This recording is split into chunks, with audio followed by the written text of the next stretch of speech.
Now, the latest on the struggle to stabilize a Japanese nuclear plant hit by earthquakes and the tsunami. Japan's prime minister acknowledged again today that his country faces its gravest problems in decades. Tom Clark of Independent Television News narrates our report. It's still not clear what's going on within the mangled remains of Fukushima. Steam continues to carry some radioactivity away from the plant. A haze of fumes remains above this storage pond, obscuring as it has for days the extent of damage to hundreds of tons of highly radioactive fuel beneath. So little is certain, even Japan's embattled Prime Minister couldn't put a positive gloss on it at his first parliamentary question since the disaster. This is a situation in which we cannot have any optimism.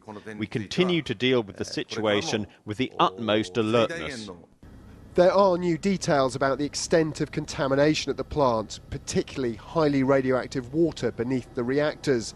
But Japanese health officials are struggling to balance the very real risks for people living around the Fukushima plant with the harm that evacuation and relocation also brings.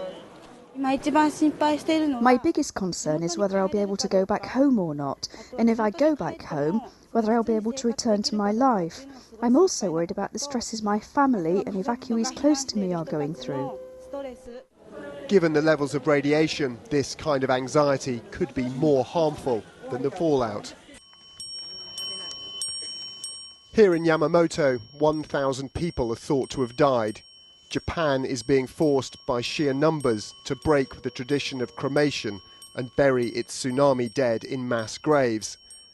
18,000 may have died, yet confirmed fatalities due to radiation from Fukushima are zero.